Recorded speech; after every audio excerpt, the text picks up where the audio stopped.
Mesdames et messieurs, bonjour et bonsoir partout où vous nous suivez, en tout cas à travers vos petits écrans. À quelques heures de la célébration donc de la déclaration de la République du Congo, nous avons pensé organiser ce plateau pour réfléchir donc sur notre République. Il faut dire que par décret 112/58 du 28 novembre 1958, de l'Assemblée territoriale du Moyen-Congo, l'Assemblée territoriale, je veux dire, du Moyen-Congo, fut déclarée la République. Le territoire, donc, qui est le nôtre, passait de son statut d'antan à celui d'un État de la communauté créé par la Constitution du 4 octobre 1958. L'État autonome, donc, du Moyen-Congo prend désormais le nom de la République du Congo. 66 ans après notre entrée dans cette sphère, dans cet environnement républicain, animé, comme nous le constatons souvent, par des traditionnelles et historiques célébrations chaque année, ce qui n'est pas mauvais, nous avons, comme je l'ai dit tantôt, trouvé bon, utile et important de convoquer la notion de la République aujourd'hui, au Congo bien sûr, afin d'examiner la portée de la République, si celle-ci, 66 ans après, a atteint les fins visées par ses pères créateurs. En tout cas, pour nous verser dans cet examen aussi périlleux, en tout cas j'ai invité, l'homme qu'il fallait, selon le choix de Mag Bazar, parce qu'il est, il faut dire, carriériste du domaine. C'est Monsieur Nibourine Dubiche de Albert. Il est politiste et philosophe. Il n'est plus à présenter, en tout cas. Vous le connaissez bien. Bonjour, monsieur Dubiche. Merci beaucoup, merci. En tout cas, tout le plaisir est à moi de vous avoir comme interlocuteur aujourd'hui, à un moment aussi historique de l'histoire de notre République. Besoin pour Mag Bazar et d'apporter à l'opinion congolaise une certaine lumière par rapport à tout ce que vous savez, par rapport à tout ce que vous dispensez. En tout cas, l'occasion sera donnée donc à l'opinion d'écouter la voix de la République par votre entremise. Alors, pour tout commencer, comment vous vous sentez aujourd'hui? Tout doucement, je me sens mieux par rapport au passé, à un passé immédiat, où j'ai été embêté par quelques soucis de santé, mais maintenant c'est bon, tout est rentré dans l'ordre, quoi. Voilà. Merci beaucoup. Alors, monsieur Nibourine, nous voici à quelques heures de la célébration de la déclaration de notre République. Là, je pense, paix à son âme, le grand orateur de la République. Voilà. Et donc, vous ici présents, que pouvez-vous nous dire d'abord? Quel sentiment avez-vous? On va commencer par le sentiment de cette célébration qui se porte à l'horizon. Bon, merci beaucoup. Merci de cette invitation. Je suis plutôt heureux qu'on m'invite sur la question de la République, qui est en réalité le symbole d'une vie commune. Le sentiment que j'ai de cette organisation de la République, c'est un sentiment d'histoire. Un sentiment d'histoire à vérifier et à conforter. Mais surtout, un sentiment de vie des peuples qui doit être harmonisé, qui doit être équitable, juste et basé sur ce qu'on peut appeler les avantages rationnels. Si vous avez dit que la République est proclamée sur la base d'un décret, mais avant que ce ne soit un décret, la République est d'abord une alliance des citoyens. Il faut qu'il y ait un foedus au départ. Il faut qu'il y ait un foedus, une alliance, qui fait en sorte que les citoyens se retrouvent autour des mêmes façons habituelles, c'est-à-dire des mêmes habitudes, des mêmes mœurs, des mêmes lois, qui, en réalité, ne froissent la dignité d'aucun parmi les citoyens qui sont engagés en République. Finalement, monsieur le Nibourine, je vais vous laisser le temps donc de vous ouvrir, je vous sens déjà partir. Alors, quoi la République? Qu'est-ce que la République, finalement? La République n'est pas un assemblage d'hommes, encore moins un assemblage d'ethnies ou de génération. C'est une idée fausse que de parler de la République en ces termes. Je reprends que la République est une alliance des citoyens. Il s'agit d'un intérêt fondé sur le bien commun, surtout sur une histoire prospère dans laquelle chacun des membres de la République retrouve son bonheur. Il s'agit de composer le bonheur de la collectivité ou le bonheur de l'individu dans celui de la collectivité. Quand vous avez posé le problème comme ça, vous échappez à un piège.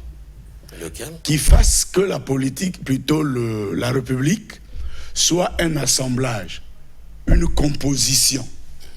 La République n'a jamais été une composition. La République est accompagnée du concept, ou encore se fonde sur le concept de citoyenneté.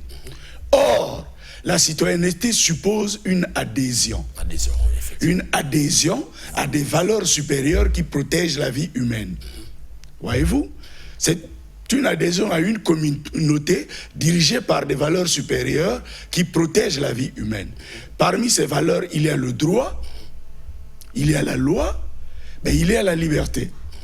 Vous voyez? Droit, liberté, effectivement. Voilà. Donc, quand vous intégrez de manière autonome cette association, qu'est la République, cette communauté qu'est la République, c'est avec, en fond de pensée, l'idée que vous serez protégé, voilà, du point de vue de votre sécurité, du point de vue de votre sûreté, de votre santé, du progrès social, ou si vous voulez, des rapports avec d'autres États, voilà, ou d'autres communautés au monde. Vous voyez, c'est ainsi que, dès que le lien républicain est cassé, ce qui prend place, c'est ce que l'on appelle le droit de résistance ou la déchéance.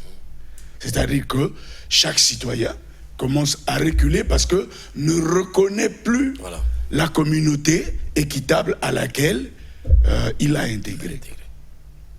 Ouais. Alors, merci pour nous avoir présenté ce tableau. Alors, nombreux sont ces citoyens dont la notion échappe, il faut le reconnaître. Ouais. C'est pas donné à tous citoyens, surtout que la culture nous pose problème. Raison pour laquelle, chers téléspectateurs, nous avons pensé partager ceci parce que la culture démocratique l'impose, elle nous échappe. Alors, la République, on a toujours parlé de la République, depuis toujours.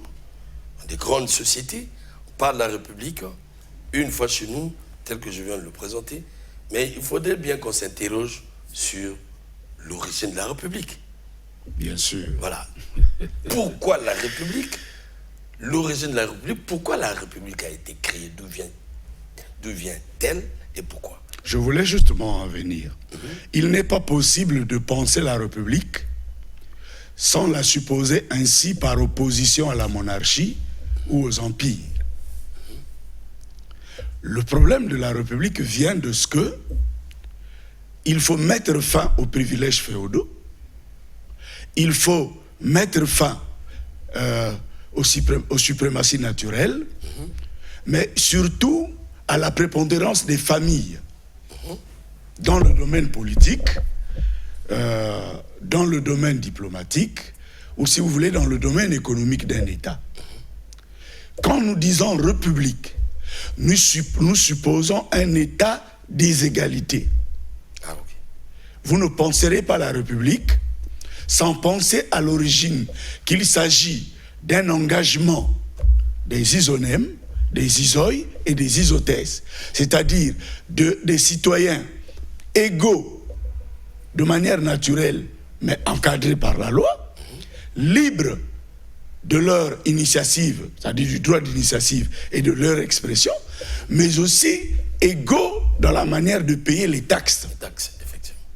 Vous voyez? Sans différence. Et donc, nous sommes là dans l'isonomia, l'isogoria, puis l'isotéria. Mais il y a une dimension qui s'ajoute. Puisque les citoyens sont regroupés en institutions, voilà, nous sommes là dans les institutions. Il faut prévoir l'égalité entre les institutions. Cette égalité entre les institutions se nomme le nomia. Le nomia, oui. Vous voyez? Mais cela ne suffit pas. Puisque il est question de vivre ensemble.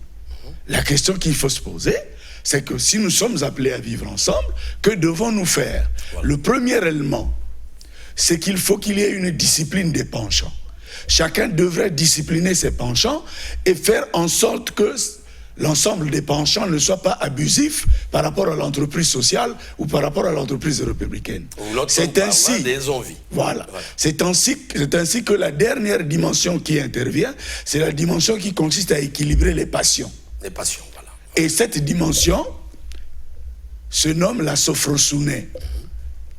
Cette capacité de ne pas succomber à ses penchants.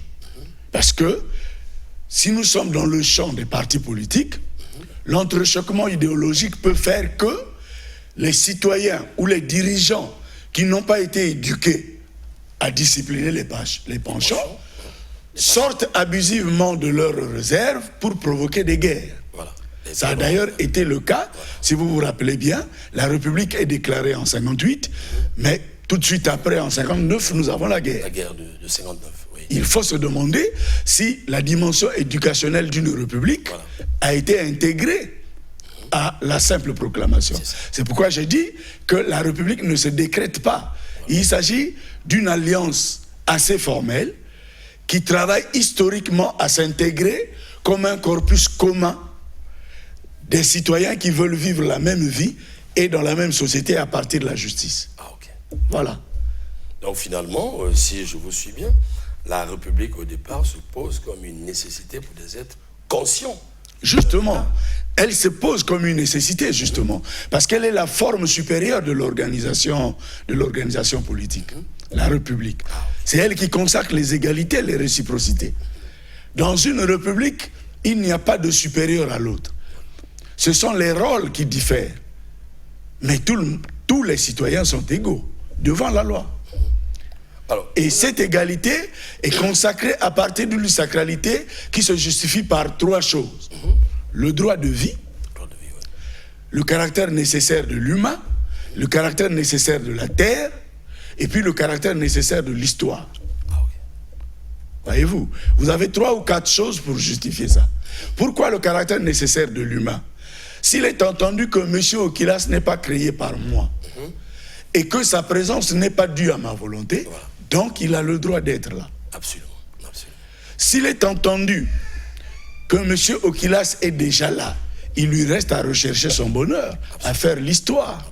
Mais puisque nous devrons vivre ensemble, la question à se poser, étant ensemble, que devrons-nous faire? Nous devrons rechercher notre bonheur ensemble dans les limites de la moralité, les limites de l'éthique, les limites du droit, les limites de la loi. Vous voyez, de cette façon, l'autre, le semblable, ne sera plus, si vous voulez, un obstacle pour l'autre. Donc, il faut partir de ce que les Grecs ont appelé l'épiméléia seuton ou niotis seuton, c'est-à-dire la conscience que l'on a de soi pour la conscience que l'on a de l'autre. Mais cette passerelle se négocie à partir d'une question. Est-ce qu'on s'est suffisamment aimé soi-même jusqu'à se haïr pour qu'on trouve à partir de la négation de soi la place de l'autre? Comme une projection, alors. Comme une projection. Oui. Alors, si justement la place de l'autre se rend évidente, mais donc il faut composer avec l'autre. La société n'est possible qu'à partir de cette altérité. Une altérité qui, dès l'abord, reconnaît le droit, la nécessité et la sacralité de l'un, pour que la même chose soit déduite pour l'autre.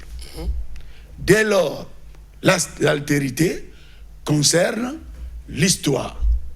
Voyez-vous, on peut même repartir dans les préceptes religieux de l'amour pour composer cette humanité engagée à partir d'un État dans une collaboration républicaine. C'est justement parce qu'il faut la République que les mêmes formes républicaines qui s'imposent au Congo s'imposent en France, s'imposent en Inde, s'imposent un peu partout pour que la phase politique soit la même et qu'à partir de cette forme républicaine, nous pouvons penser déjà l'idéal de paix perpétuelle.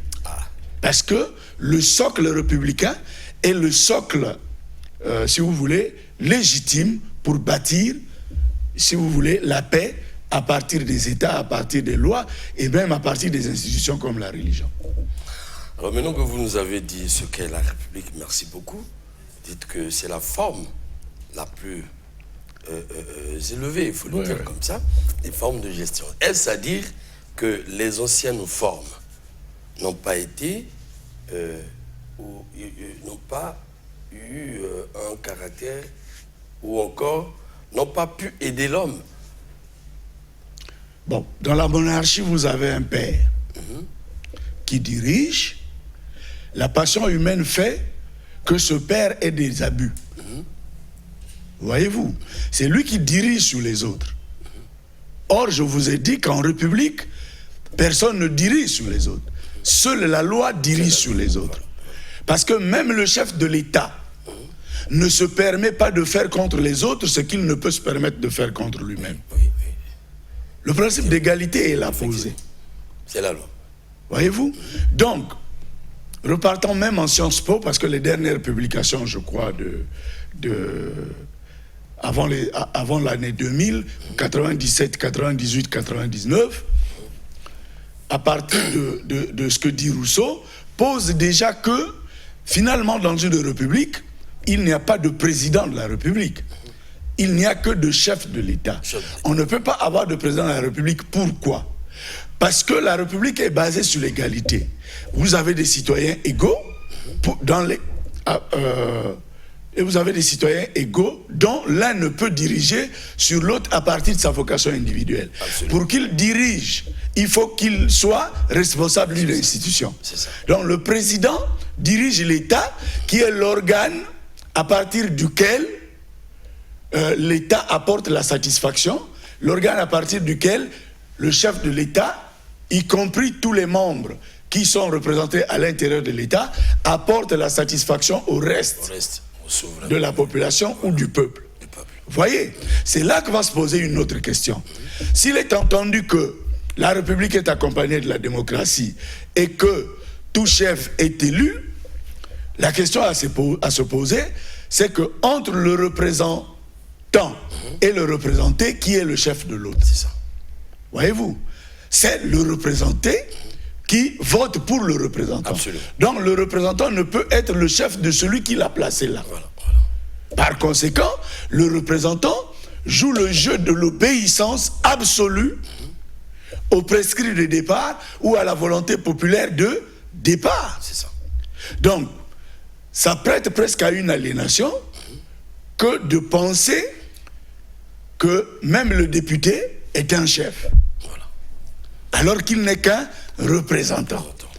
Qui est appelé, mandaté, appelé à obéir absolument à l'objet de sa mandature. C'est ça. C'est pareil pour un chef de l'État. Vous voyez? Et donc, si le problème est ainsi posé, entre le peuple et le président, le chef reste le peuple. Mais le président est le chef de l'organe qu'on appelle l'État, avec mission impérative d'accomplir sur le peuple ce pourquoi il est là. Voilà. Vous voyez? Donc la République est un renversement de valeurs monarchiques. Je vous ai dit tout à l'heure qu'avec la République, c'est la fin des avantages des privilèges féodaux, la fin des suprématies naturelles, mais aussi la fin de la prépondérance des familles. Si dans la monarchie, la famille du monarque dirige toujours, est irréprochable, mais dans la République, c'est l'égalité. C'est ce que tu dis de la famille Westminster en Angleterre, effectivement. Voilà. Alors, merci pour cette lumière, en tout cas, et à propos des choses qui se passent entre les quatre murs. Mais ici, nous mettons à nu pour apporter, je dis bien, cette culture au Congolais, pourquoi pas à tous ceux qui nous suivent. Alors, quand vous avez dit ça, comment saisir la République? Oui, finalement, il faut saisir la République comme le règne des nécessités sociales, des nécessités politiques, des nécessités économiques, nécessités culturelles. Pourquoi nécessité? Justement parce qu'il faut ça pour que la République vive. Voyez-vous? Par exemple, la nécessité de l'harmonie nationale ou d'unité nationale. S'il n'y a pas unité, la République ne vit pas. Et la vie des hommes, parce qu'il faut considérer la terre d'ailleurs comme un berceau qui permet aux hommes de vivre. Nous ne sommes là que pour vivre. Mais c'est quoi le but de la vie? Le but de la vie, c'est d'assurer l'alternative par rapport à Dieu, par rapport à l'être. Il faut que nous soyons pour que Dieu ait un sens. Il faut que nous soyons pour que nous définissons, que nous interprétons, que nous dévoilons le monde ou l'être dans son ensemble, mais surtout que nous le transformons pour le bien de notre vie. Absolument. Voyez-vous? Mais si l'espèce humaine est exterminée, finalement l'entreprise de reconnaissance disparaît. C'est un non-sens. Voyez-vous? Or, nous ne sommes là que pour l'entreprise de reconnaissance. Par conséquent, ce qu'il y a à faire à l'intérieur des États, c'est non seulement la conservation de l'espèce, mais surtout son amélioration.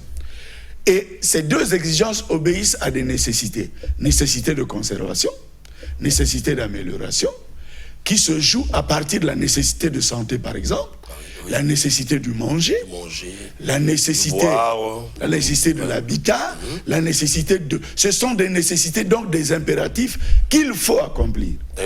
Aucun chef d'État dans une république n'a l'excuse de ne pas faire ceci ou de ne pas faire cela. Pas comme j'entends ici, voilà, grâce à X, on a atteint ceci. Quand vous dites que c'est grâce au chef de l'État, comme s'il n'en avait pas le devoir. C'est ça, c'est ça. Comme s'il n'était pas pressé par le devoir de le faire. Vous voyez? D'ailleurs, vous voyez là que nous perdons. Et si la République vous dit que nous sommes en démocratie, il nous faut des mandats. Ben, il y a nécessité de mandats, vous devrez vous arrêter à des mandats. S'il y a nécessité, par exemple, de ce qu'on appelle la séparation de pouvoir, mais il faut qu'elle soit réelle. Voilà. Et puis, il faut une société équitable, je vous l'ai dit tout à l'heure, accompagnée des avantages rationnels, mais surtout de l'entreprise d'habilitation des citoyens. Et du principe de différence qui doit être observé. Si vous ne l'avez pas fait, on ne voit pas en quoi vous êtes une république. Moi, j'entends des chansons comme « Nawatele tata intel kaka touke et mubike no kayala ».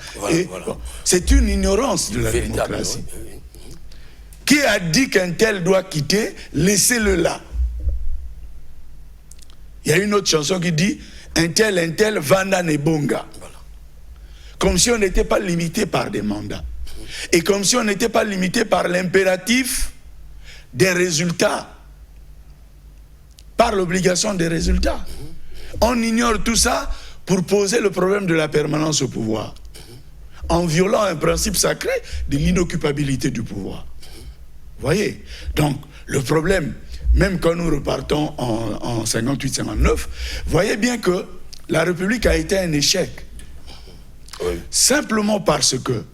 Là, vous êtes dans l'ancrage de la République, dans notre contexte historique. Simplement parce que quand la République est composée, ce sont les individus qui comptent.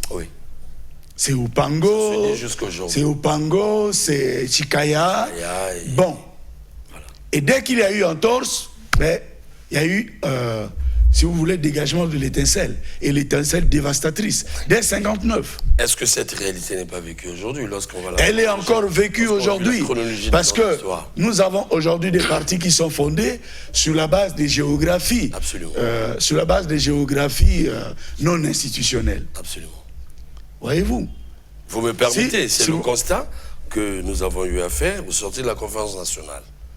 Voilà, vous avez des hommes politiques, des leaders qui incarnent les ethnies. C'était la donne de la conférence nationale. Tchister, parti RDPS, vous avez la base Vili. Ganao, base Teke. Yombi, base Kouyou, ainsi de suite. Voilà. Et c'est ce que nous avons eu à donner. Mais c'est justement une dérive. Je l'ai vu sous le titre de l'émission. C'est justement une dérive. Mais à quoi est due cette dérive? Au manque de rationalité dans la politique. Parce qu'il faudrait, je vous ai dit tout à l'heure, qu'il faudrait que les idéaux conviennent aux sentiments de ceux qui sont assemblés dans l'Alliance.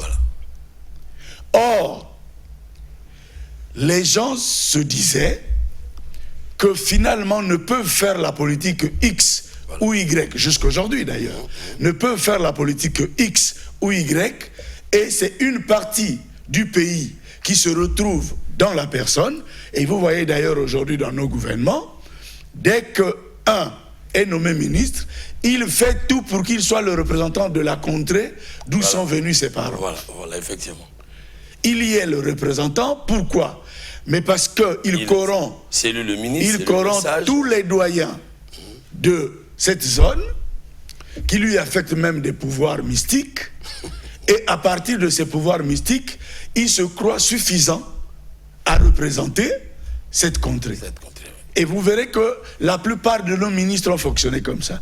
Et dès qu'il n'est plus ministre, il n'assure plus cette fonction. Ah ouais. Vous voyez, ce sont des dérives. Oui, il n'y a rien de républicain à l'intérieur. Parce que la République, c'est l'intérêt supérieur de la nation. La République vise le lien de l'État. C'est une base synthèse des volontés. Il faut dire ça comme ça. Donc il n'y a rien de... Comme j'entendais ici, voilà, ben on a nommé un Premier ministre qui n'est pas de telle génération. Il n'y a pas un problème de génération là. La République, ce sont les charges. Vous êtes nommé à la tête d'un gouvernement ou à la tête d'un État, vous étudiez l'histoire de l'État, et vous vous dites, voici ce qui n'a pas été résolu dès l'indépendance, qui subsiste, mais qui demeure important pour la vie des populations. Il faut bien que dans le projet de société soit résolu ceci ou cela. Et vous vous dites, comme prospective, nous sommes dans le monde, nous sommes un pays situé dans le monde. Absolument. Voici l'état d'avancement du monde aujourd'hui. Comment faire pour que notre état rattrape cet état d'avancement du monde? Avec cet état, il nous faut de la prospective. Voilà. Que ce soit au plan économique, au plan statistique, ou si vous voulez, au plan politique. Au plan des relations internationales et consorts, au plan de la coopération par exemple. Il nous faut bâtir des stratégies qui nous permettent, à long ou à court terme, de réaliser le minimum déjà remarqué comme nécessité mondiale. Voyez-vous? Maintenant, s'il faut négocier avec la tradition, vous le faites dans la liaison de la tradition et de la science moderne. Voyez-vous? Donc, faire négocier la technoscience et l'ethnoscience pour déboucher sur la création de l'artefact qui répondent des urgences actuelles. Voilà. Mais cependant, ce n'est pas ce qui... Voyez? Voilà. Or, ce qui s'est passé en 1959, c'est le trouble du rêve. On s'est dit, ben, le blanc nous laisse tranquille, et puis nous conduisons la politique. Mais est-ce qu'en conduisant la politique ainsi, nous avons cessé avec les fractures interpersonnelles ou les fractures inter-groupes sociaux? C'est là tout le problème. Voyez-vous, c'est tout le problème d'aujourd'hui. Absolument. Pourquoi nous pensons que la politique aujourd'hui, ou les luttes politiques devraient être le fait du haut-toi que je m'y mette? J'ai entendu un ministre dire dernièrement, aussi longtemps que nous n'avons pas fini notre entreprise, ben nous ne quitterons jamais. Comment vous pouvez expliquer? Comme si les devoirs d'aujourd'hui que notre gouvernement vit ne les interpellaient pas. Comme si le jugement du citoyen ne comptait pas. Comme si le nombre de mandats en démocratie ne comptait pas. Vous voyez, on est là dans un champ d'animalité politique où c'est l'instinct qui parle. Or, nous parlons de la République. C'est un ensemble de valeurs citoyennes qu'il faut mettre à exécution pour que nous échappons du règne animal, tout au moins dans l'organisation citoyenne. Or, tel que ça se passe, ce sont les instincts qui nous conduisent. Mais puisque l'armée est à côté, il y a la dominance militaire, on se dit, ben, personne ne parlera. En réalité, on est en dictature.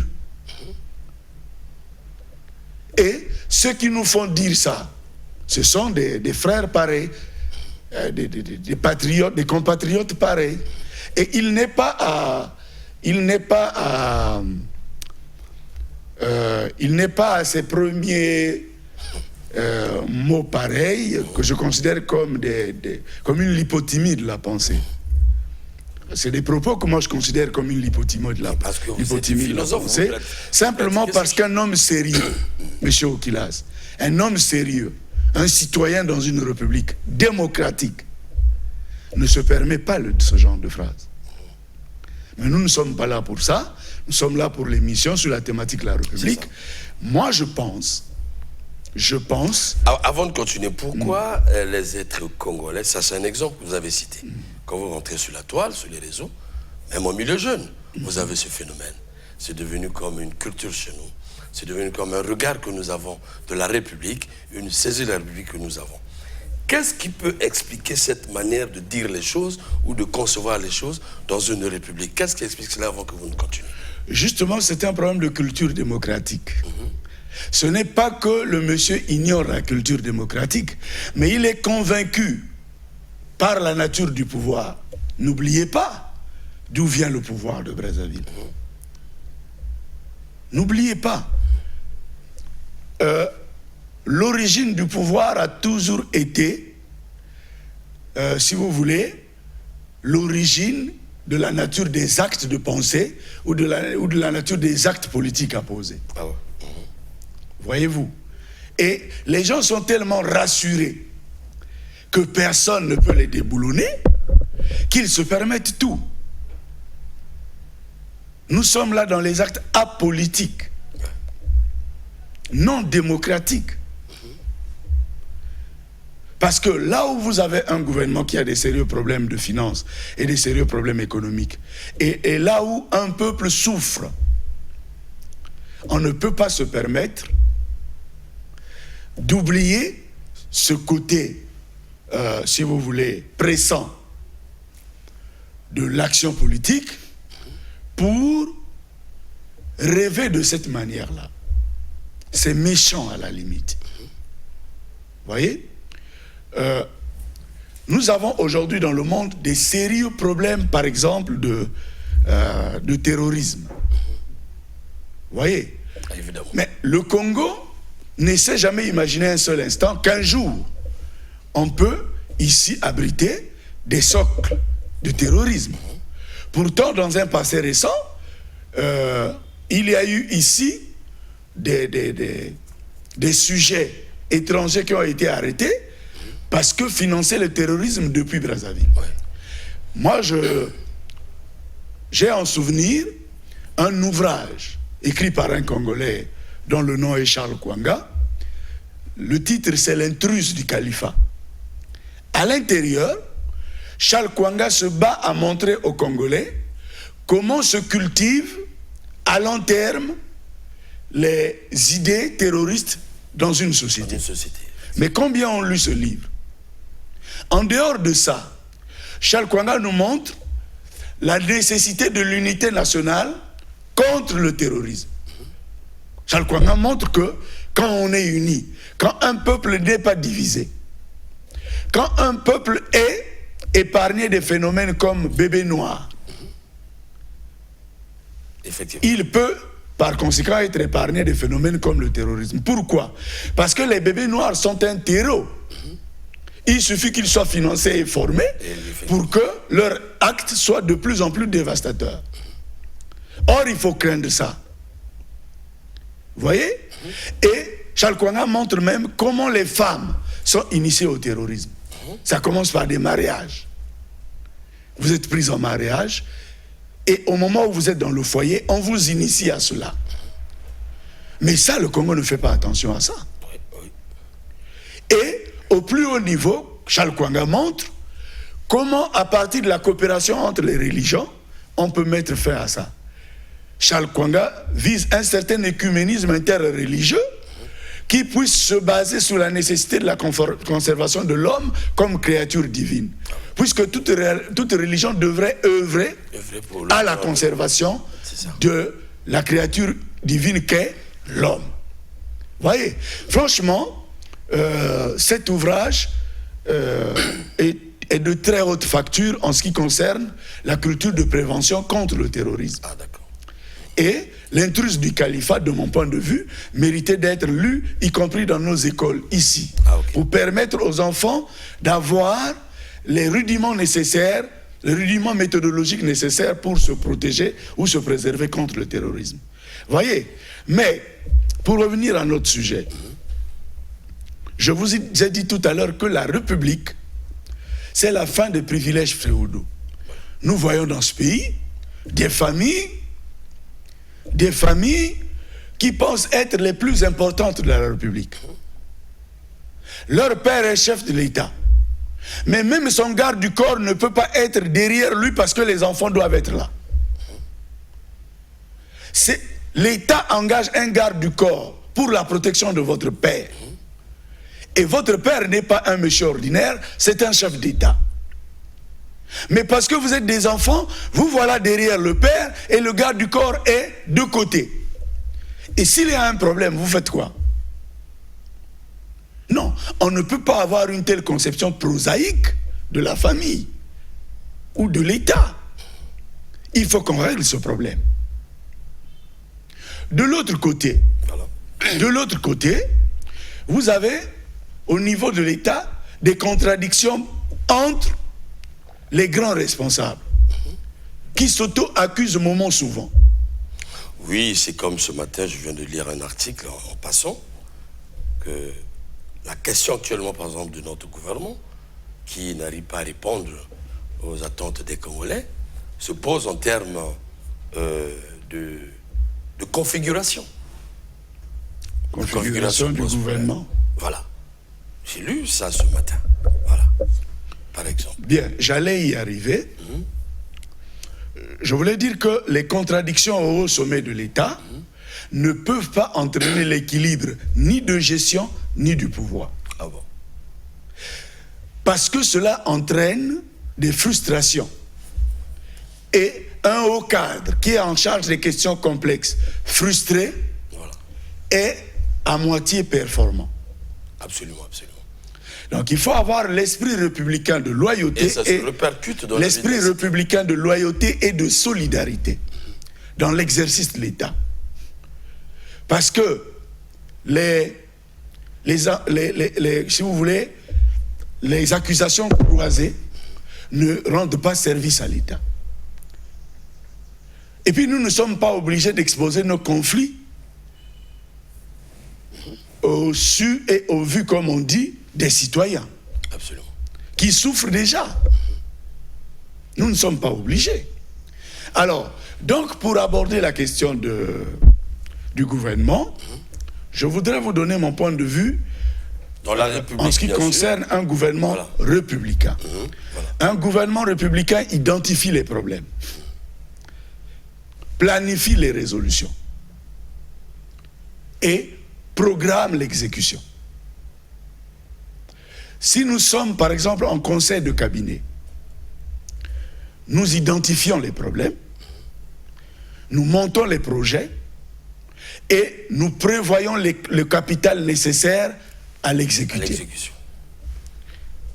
Tout le problème avec notre République, c'est que nous nous retrouvons en conseil de ministres tous les jours, en conseil de cabinet moment souvent, c'est-à-dire que l'exercice méthodologique d'identification, planification et prévoyance de réalisation ou d'exécution est là posé, ou sont là posés, mais les actes ne se font pas voir. Je crois, comme je l'ai dit dernièrement, il y a un sérieux problème d'orthodoxie financière.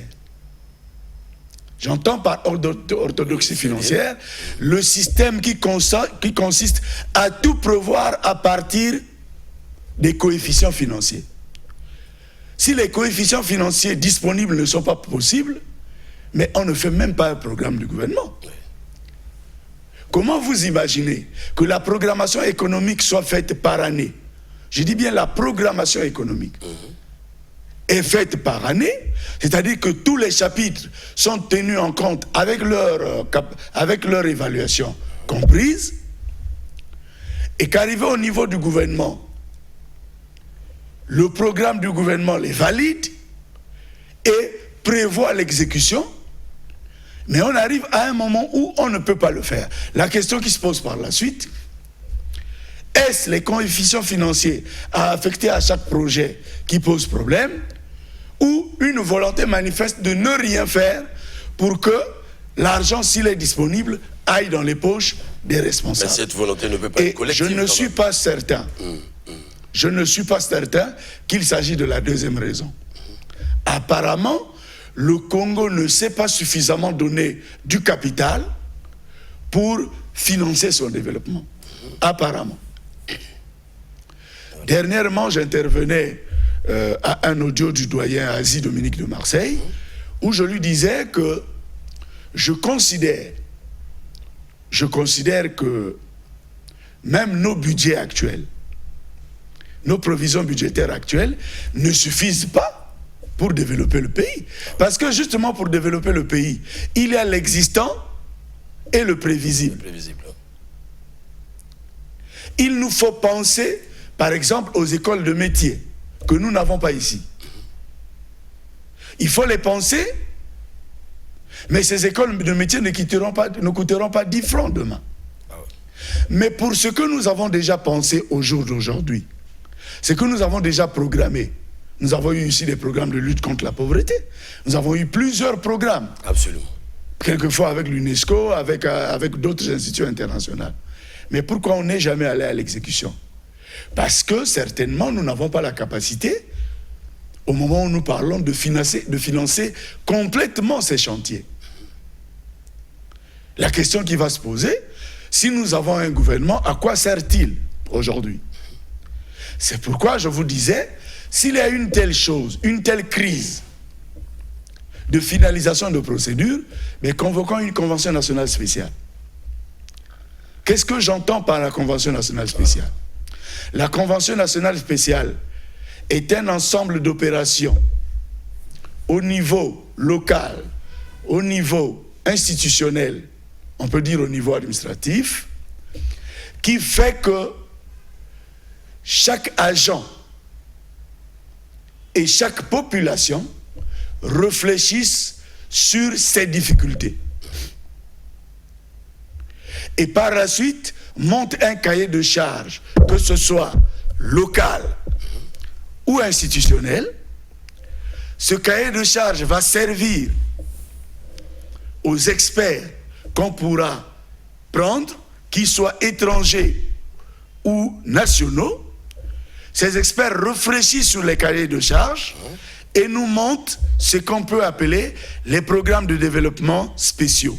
C'est-à-dire un programme de développement local, par exemple pour le cas de Makabana, qui souffre aujourd'hui après le départ de la Comilogue. Voilà, à Makabana, le taux de mortalité peut être de 200 pour 1000. Voilà. Non, Makabana est... Bon, en dehors de ça, vous avez Brazzaville. Si le CHU enterre le jour 50 morts, Talanga enterre combien? Makelekele enterre combien? Pointe-Noire enterre combien? Oyo enterre combien? Voyez-vous ce système de santé défectueux? Voilà. Il faut bien y réfléchir. Je vais terminer. Oui. Et donc, à l'intérieur des cahiers de charges, plutôt des programmes de développement, il faut prévoir les modes de financement de ces programmes. De manière à faire en sorte que nous recherchons nécessairement des financements avant même d'élaborer des projets. Et si nous pensons que pour obtenir des financements, par exemple auprès des organismes internationaux, il nous faut avoir ces programmes, mais alors dès que nous avons l'argent, finançons les projets rationnellement. Voilà. Pour craindre de tomber dans ces troubles de gestion qui font que la plus grande partie de l'argent part dans les poches des Congolais, et ce qu'il faut pour développer le pays est très moindre. C'est ça toute la difficulté que nous avons au regard des différentes interpellations, des scandales financiers. Récemment, nous avons échangé avec l'un des patrons de la justice à propos. Malgré que nous avons décrété la lutte contre la corruption, le vol, tout ça, ça semble être têtu. Alors, le temps nous presse, on a beaucoup à dire, je pense que, chers téléspectateurs, vous avez la soif de beaucoup écouter. J'ai dit tantôt au début de cette émission, nous avons pensé convoquer un philosophe, un politiste pour sortir un peu des sentiers battus des politiques. Mais un philosophe au moins qui peut nous dire des choses pour avoir écouté la voix et pour avoir lu des pensées généreuses, pour avoir fini, il faut dire les pères de la République. Des discours que nous n'avons pas souvent l'habitude d'écouter. Aujourd'hui, il est question de faire, il faut dire, établir une adéquation, je veux dire, entre la réalité de la République telle que conçue par ses pairs et notre République. Parce qu'on ne va pas aller dans tous les sens. La République est universelle, elle fonctionne selon ses normes universelles, mais il faut qu'on arrive aussi à nous examiner, à observer ce que nous sommes devenus, si nous la pratiquons, si nous sommes vraiment des vrais républicains, et au finish, qu'est-ce qu'il faut faire? C'est ce qui est plus capital pour les sachants, pour les esprits sérieux. Et pour ceux qui savent, ils en savent encore plus parce qu'ils ont un regard dans la République. Et enfin, j'aime souvent dire, tout le problème que nous avons également, c'est l'élite. Est-ce que la voix de l'élite est écoutée?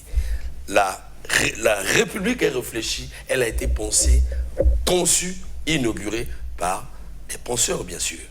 Des politiques appliquent.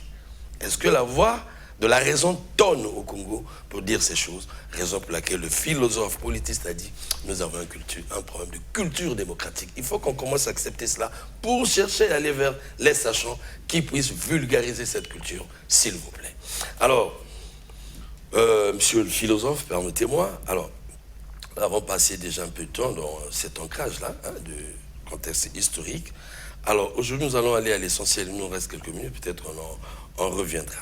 Alors, j'aimerais bien que vous essayiez de réfléchir sur le mariage, peut-être politique et république chez nous, parce que la politique est au centre de tout. Vous avez déjà commencé à le faire depuis 1959. Est-ce que notre politique rime avec la République? Non, bien sûr, non. Parce que l'identité de nos partis politiques, déjà, ce sont des identités sectaires. Tribal. Oui, ça nous... Voyez-vous, nous sommes en plein dans le tribalisme, y compris au niveau de la fonction publique. Comment sont nommés les cadres?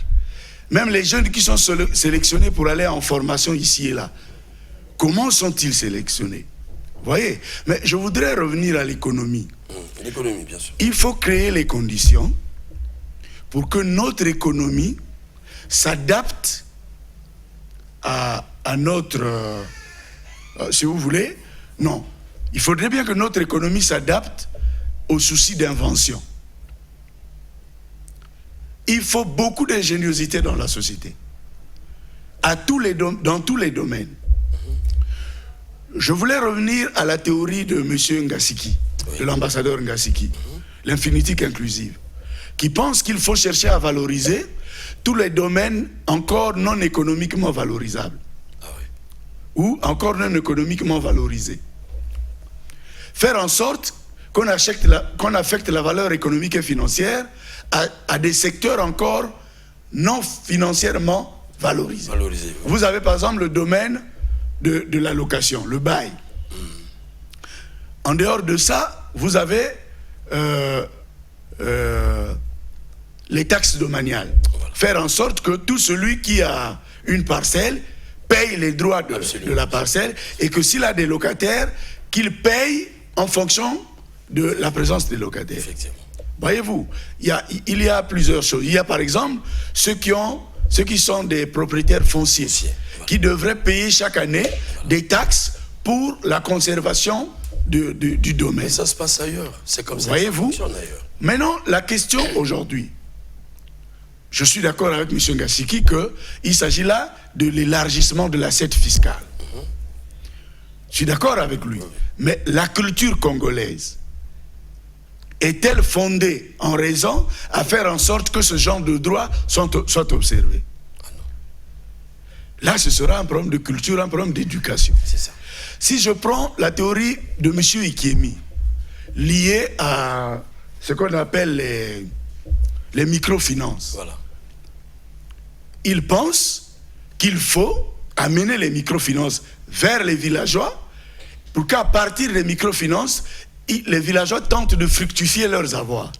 Or, le peu que les villageois disposent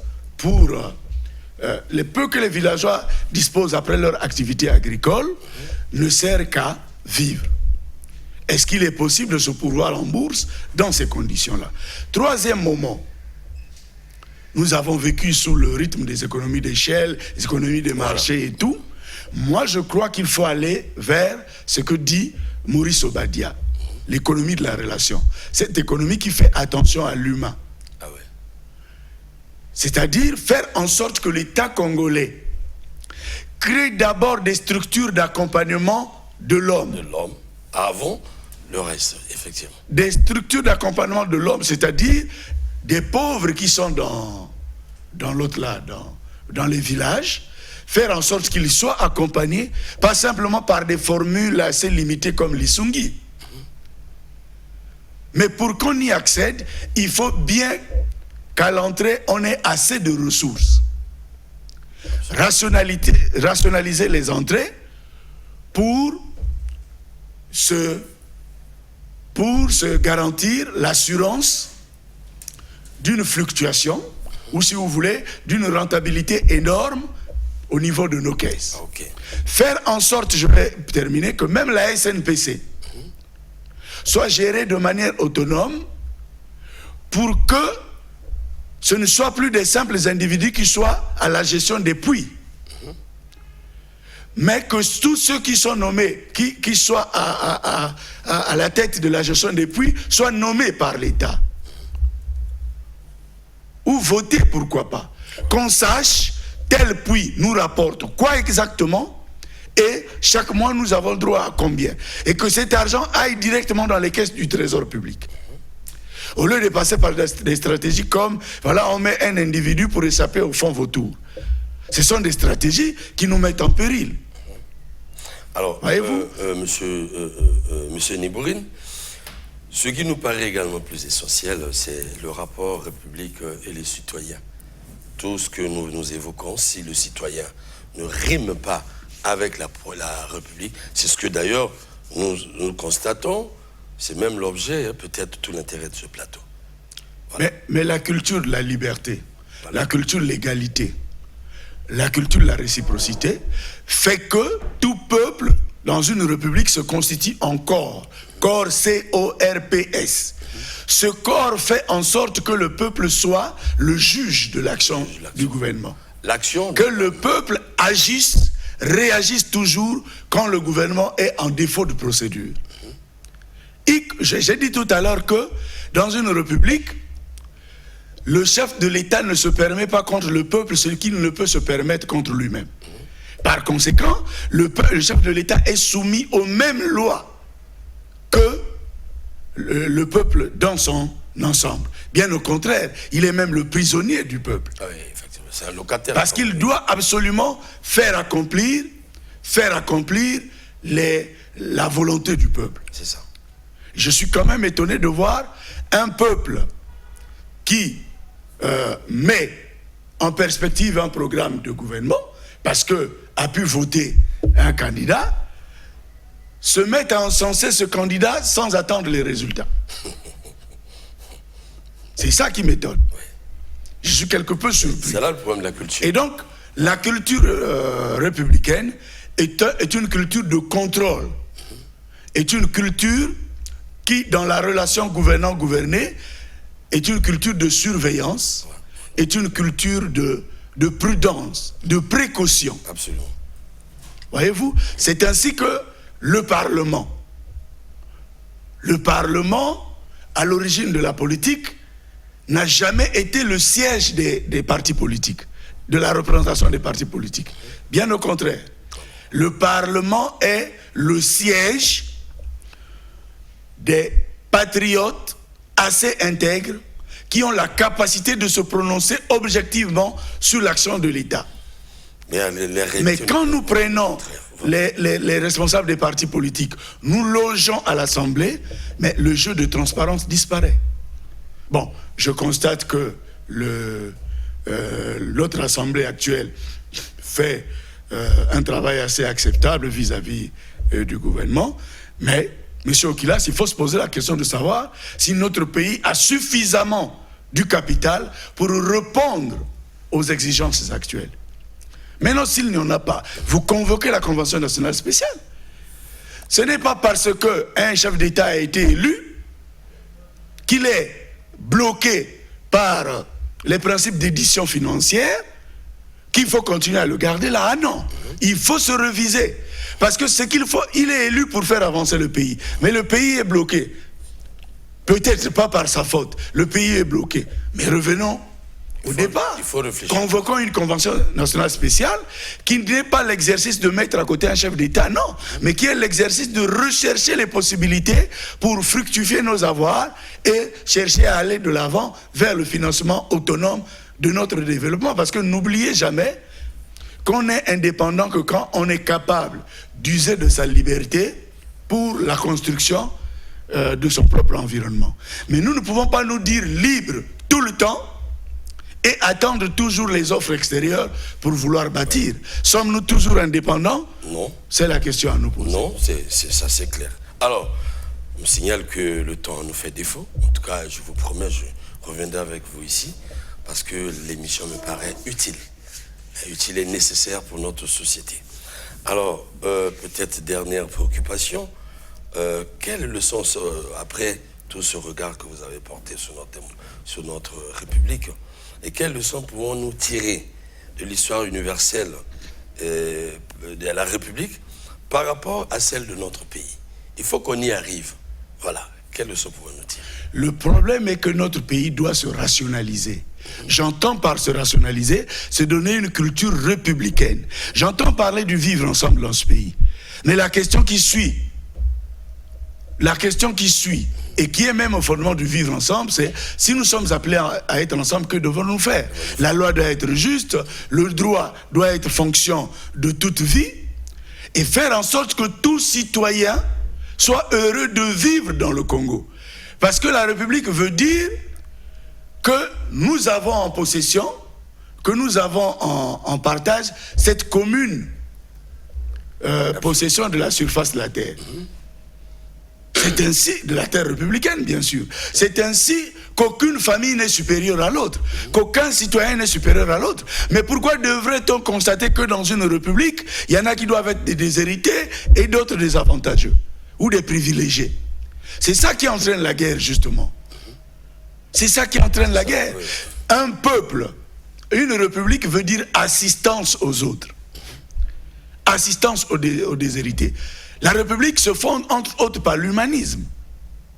Voyez-vous, par la solidarité, par la loyauté. Et donc, nous ne pouvons pas constater dans une République, j'ai parlé tout à l'heure de Makabana, que des gens se meurent là-bas depuis le départ de la Comilogue et le gouvernement ici est insensible à une telle population. Vous parlerez de Dolisie.